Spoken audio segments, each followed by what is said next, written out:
Hello, namaste and assalamu alaikum. This is my first video, so I don't know how I'm going to start, but for now, this is my intro, I guess.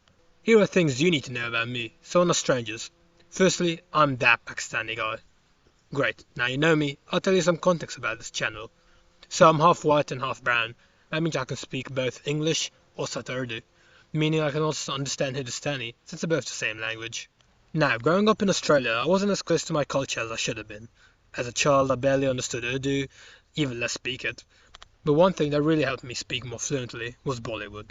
Now, Bollywood can be cringe and really, really stupid, but it always holds a special place in my heart. I've grown up watching classics as a kid and had the songs engraved in the back of my head. But as I became a teen, I slowly lost interest in Bollywood and spent my time focusing on other stuff.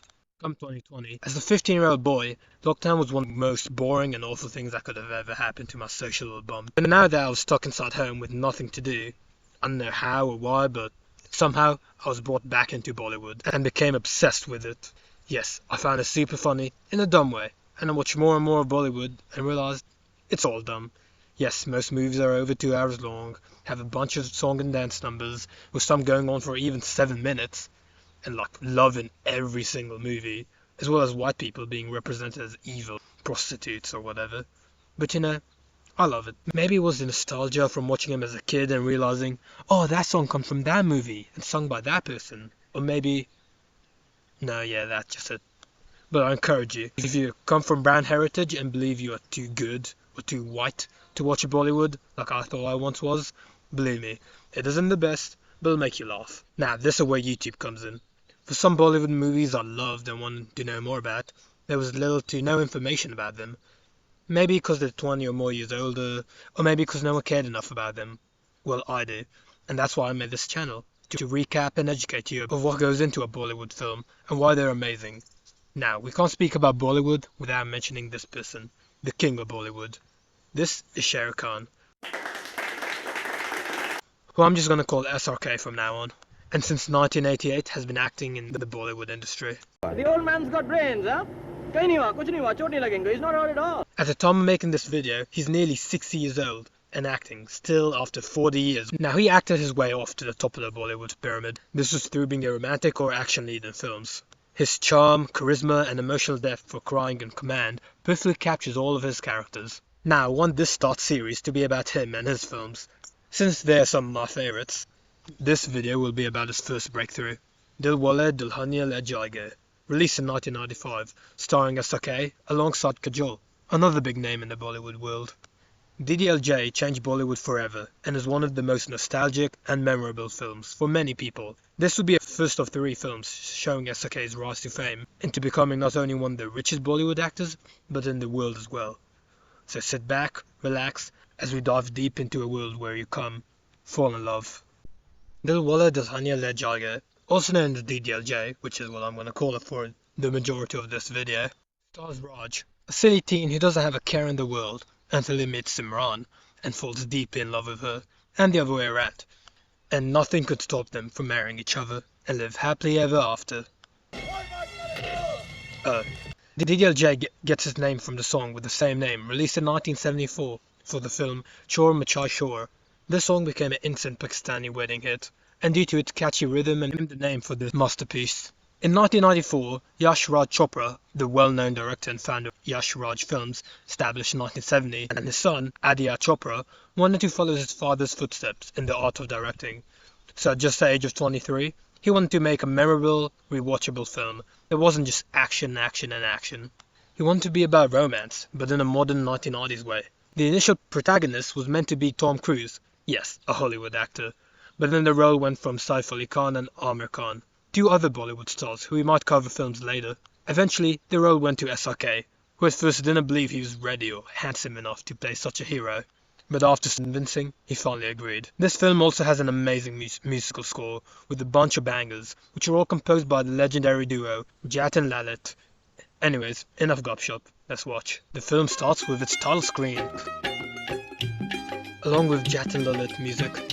We start in London with Chaudhry Baldev Singh, played by the legend Amrish Puri. He was well known for his deep voice, usually landing him the villain role in films. Sadly, he passed away in 2005, but his legacy hasn't. Chaudhry has been living in London for about 20 years now, and he's talking to pigeons, like a normal man, about how he can't wait to go back home to India. Now it cuts to a bunch of women running and singing across a sunflower field. Okay. This movie brings a lot of flower fields back. Oh, and now we're back to the city, I guess. Chaudhry opens up his shop and praises his gods before someone rings his phone. It was his wife, Laju, played by another well-known Bollywood actress, Farida Jalal, who will be in the other two SRK films we'll cover in this series. After making sure her husband's okay, she hangs up and goes to one of her daughters, Chutki, who's a giggly, nerdy little brat, laughing why her mom cares about her dad so much, then get kicked out and sent to school. They will meet the elder daughter, Simran. She's a 18-year-old girl who's played by Kajol. Simran's staring out the window, only to hear her mum reading her diary about how she dreams of a man of her, dreams to appear or something. So she snatches that book, but after some convincing, she allows her mum to read the diary, and believes somewhere out there, the man of her dream exists. Then we cut to this rugby scene. Oh boy, I bet that man is here. He must be the one holding the ball. Meet Raj, our hero. Oh boy, do I hear a song? Yep, we get a song about Simran's feelings and how she desperately needs a boyfriend or something on there. During the song, we realize Raj is good at like every single sport, and how he's quote-unquote perfect. But then he's late for something. This was his graduation, and during it, it was told one person failed. That would be Raj. Raj, realizing he's dead when he returns home, tells his father about how he failed. But instead of being mad, his father, played by Anupam Kher, another Bollywood legend, and one we'll see again, isn't that mad, and tells him that it's in the family to fail school, and yet here they are, all millionaires. So he did good. Dad says Raj can start working with him now, but Raj wants a break. He wants to go on, I don't know, a holiday to Europe for a month. Ouch. But after some convincing, he's allowed. Meanwhile, Chaudhry gets a letter, which he's way too excited about. It's his friend in India, telling him about a bet they made 20 years ago for her son to marry Simran. What? Dude, like, she isn't even born yet, and you made a deal to marry her to your friend's son, who also isn't born yet? Like, bruh. Anyway, Simran obviously isn't happy that, at 18, she's already becoming engaged to a guy who she never even met, but Chaudhry thinks it would be amazing. Meanwhile, Simran's friends are all deciding to go to Europe for a month. Raj is convincing his friend Rocky, played by Karan Johar, who later went on and became a director and directed the other two films. Anyways, Simran now has to ask her father for permission. Meanwhile, he's closing down the shop and ends up getting robbed by Raj and Rocky. Just an average day in his life, I guess. And returns home for Simran to tell him. And it goes surprisingly well, and he allows her to visit Europe for that month. Hopefully she doesn't, I don't know, fall in love or something. Anyways, both Raj and Simran are late for their train and need to find out which is theirs since, they're catching the same one. So after some riz, they make it on just in time, and now they're stuck in a room together. All alone. Just the two of them. Raj tries stealing her underwear. He also gets rejected. Anyways, somehow both friend groups get invited to some party, and once they arrive in Switzerland, the party is super dead. Until Raj starts flirting with Simran's friend, so she gets jealous and tells the crowd that Raj can play piano. However, instead of embarrassing him, Raj starts singing in front of the crowd, and yes, it's another song, and it's great. Anyways, the party becomes not so dead, and the next day Raj goes to apologize for Simran. But, just a prank. Ha, got him. Later on, Raj stalls the shopkeeper long enough to make Simran miss her train, with her belongings like her passport, and all her friends. And now the next train's at 8 PM, meaning she's stuck with Raj, till then. Again. Also, Simran's way too chill about being pestered by Raj. Like, holy, just leave at this point. I mean, he took her underwear, flirted with her, only to flirt with her friend, embarrassed her in front of the crowd, and now made her cry because she missed the train. Oh great, now he ripped her dress. Please get a restraining order from this guy. Anyway, some officers try asking for her passport, the one she left on the train, but Raj saves her and they catch a ride in his car. Until it breaks. So they convince some random stranger they just met to stay in their house for the night, and they say yes. Now Simran gets drunk for the first time and begins singing her drunk song the next day with Raj. Like, all day. Somehow she's drunk for the whole day. And then he joined in. Anyway, she wakes up in her jammies and Raj lies to her that they had sex, which caused her to cry again. But he reveals it was only a joke, and he promised he'll never joke about something like that again. And then they get ready for the bus and go to a church. This church and all the other landmarks during the Europe trip were all filmed in Switzerland, in places like Gstaad and Sanin, hopefully I pronounced those right, between 1994 to 1985. That means this film took only 11 months to film, which is an impressive amount of time to film a movie, especially one this good. During this, the actors had a blast filming, and you can tell from the many bloopers you can find on YouTube. Many lines of SRK were also improvised by himself and kept because of how good they were. Anyways, back to the film. Raj and Simran have both been getting really close to one another, and now once they arrive at I actually forgot what it was called. But anyways, she tells him she has an arranged marriage in India, and she'll have to attend it once she gets home. Raj, who's obviously fallen in love with her, is saddened by this news, but doesn't know why. Anyways, they catch a train, and as somehow both friend groups have merged, so Raj and Simran join them, Raj still thinking about Simran's engagement. Then he confesses that he loves her. Just kidding, I guess. Like, wow dude, what a way to hide your emotions. But it makes Simran laugh, and now she starts thinking about the stuff he's saying, and she could fall in love with him. Once they farewell in London, another song starts, and it's a banger, where they both realise they've fallen for each other. Anyway, Simran tells her mum she found the man of her dreams in Europe, and now doesn't want to get married to... what's his name? Oh yeah, Kuljit. But, Chaudhry hears this, and he's not happy. He says they're leaving for India tomorrow now. Like, damn dude, chill. Is this Kuljit guy like a billionaire or something? Just let her be happy, bro.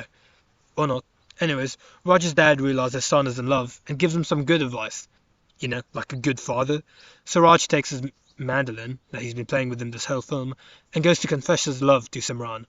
But once he gets there, he realises Simran's family has already left, so he makes it his mission to see her in India. Now we're in India, and we reach a halfway point in this film. Yeah, you gotta love Bollywood for its lengthy movies. Now we get introduced to the whole family in India, alongside Kuljit, who's a bad boy hunter with a rifle. Ooh. But Simran's head is still stuck on Raj, so she can't celebrate like everyone else. Her mum realises this and comforts her in a really nice scene where she tells her not all dreams come true. And as a girl living in a country like India, sometimes life is unfair for no reasons. But from the moment Simran was born, she wanted to give her a life that she never had, even though she's a woman. And I think this scene was done really perfectly. Simran says she'd stop acting so depressed, and Dolki starts. And for my fellow whites who don't know what a Dolki is, then look it up, bro. I ain't bothered to tell you. Or I might make a video about Pakistani weddings, but who knows. Anyway, Simran keeps hearing the sound of Raj's mandolin until she finds him, and a song starts, and this one's a major hit called Tujhe Dekha To, which earned a Filmfare Award in 1996. Also, these scenes were shot in the mustard fields of Punjab. Anyway, Simran tells Raj to just take her away so they can live together, but Raj knows this isn't the right thing to do, and needs her father's blessing first. And that he has a plan for them to both get married. But now they both know they love each other, so yay. So Raj traps Kuljit, makes weird noises, and acts like he saves him, to become closer to Kuljit and his friends. So now Kuljit's like, you save Kuljit, Kuljit repay you. So he invites Raj home for the night, where he gets invited to the pre-wedding event, and Kuljit's sister develops a crush on Raj. Ooh. Now at the ceremony, Raj recognised Chaudhry as the guy he stole the beer from back in London. After the event, Raj and Chaudhry feed pigeons together, as Raj tries to make amends with his hopeful father-in-law. And for now, Raj spends most of his time gaining the trust of everyone there, and getting a sneaky kiss from Simran. The next day, Simran cheekily gets a ring put on her right hand, so it doesn't connect it to the heart. And then a song starts. The song, Mehndi Laga Ke Rakhna, probably the most famous from the film.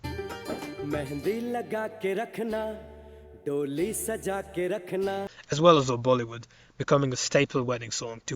In the song, Raj starts flirting with both Simran and Kuljit's sister, but the song gets interrupted when Chaudhry enters. But instead of being mad, he starts to sing about how much he loves his wife, so everyone joins in. Yay! The next day, after failed bonding, Raj gets told by Kuljit's parents that they want him to marry Preeti. Raj invites Dharamveer, that's his father's name. I don't think I mentioned that yet, but yeah. And he nearly agrees for Raj and Preeti's wedding, but discovers Raj's plan, so he has to delay it. And due to his love for India, he gets along well with Chaudhry, while also falling for Simran's aunt. That night, Jalal finds Raj and Simran feeding each other, and is shocked and upset. She realizes Raj is a boy from Europe, and she makes sure Simran packs her stuff for them both, and tells her that she can't stand to see her upset, so he wants them both to run off. But Raj tells her this isn't what he wants, and he needs his father's blessing first. Anyways, Raj's father is trying to convince Kuljit that he isn't a good match for Simran, and Raj and Chaudhry finally start bonding closer, and also find an injured pigeon, who then realize was shot by Kuljit, but healed by Raj. Chaudhry realizes that he was wrong about Raj, but now Chaudhry's mum is dying, and wishes to be alive to see the wedding of his granddaughter. So instead of being delayed by a week, it's gonna be tomorrow. Uh-oh. So Raj and Simran hug for what might be the last time. And on the day, Chaudhry finds this photo. Double uh-oh. Ouch! After being confronted, he apologizes to the whole family. Then, hey, I recognize that gun. Triple O. So as Raj is getting beaten up, Dad comes in to save the day. Never mind. That's until Raj gets a gun, and now the tables have turned. But he decides to fight with his fist like a man. While the officers were just watching this man get beaten up like holy, due to the power of love, or something, and the most realistic punches.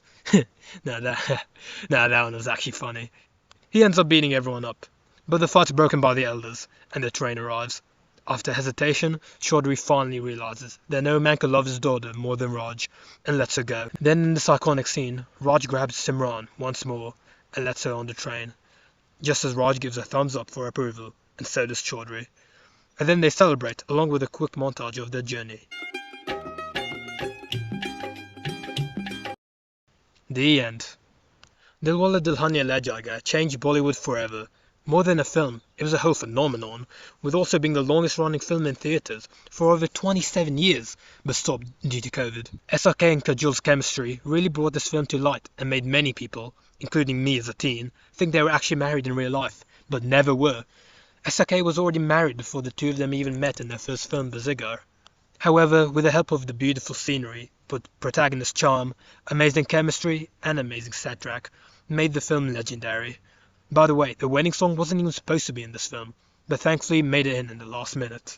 Also, the script of this film was written in a month. Like, that's such a short time for a movie, especially one that became so big that if you search best Bollywood movies, DDLJ will show up so many times, and for good reason. Sadly, Aditya's father passed away in 2012, but not before directing 20 films, from Dul Ka Phool in 1959 till his last film, Jab Tak Hai Jaan, in 2012. Aditya also said that Anupam's character was largely based on his father, as he saw him more as a friend than a father figure who he could always count on, and this was represented amazingly.